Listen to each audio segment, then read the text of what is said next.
Dred Scott was a slave in Missouri. From 1833 to 1843, he resided in Illinois, a free state, and in the area of Louisiana Territory, but the Missouri Compromise of 1820 forbade slavery. After his master, Dr. John Emerson, died, he and his family were often hired out to various people in the city. Mrs. Emerson hired Scott out to an army captain. Scott offered to buy his freedom from Emerson for $300, but the offer was refused. On April 6, 1846, Scott sued Mrs. Emerson in the Missouri courts for his freedom, claiming that his residence in the free territory made him a free man. Evidently, he wanted to secure freedom not only for himself, but for his family as well.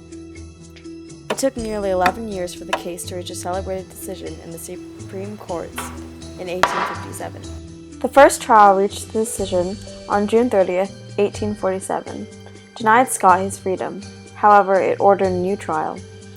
3 years later, on January 12, 1850, Scott was granted his freedom from the second trial.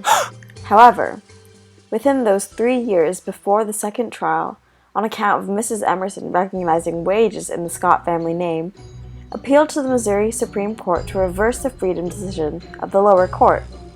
So, on March 22, 1852, the Missouri Supreme Court reversed the decision and remanded Dred Scott to be slave.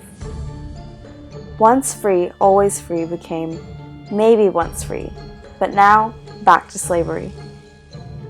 The case was brought up to the Supreme Court in an effort to gain Scott's short-lived freedom back, tried on May 15, 1854. On March 6, 1857, Judge Tania had finally made his decision.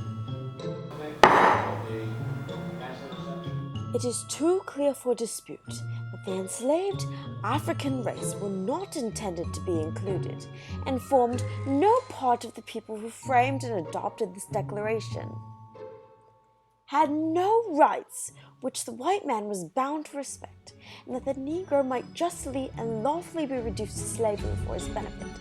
He was bought and sold, and treated as an ordinary article of merchandise and traffic, whenever profit could be made by it.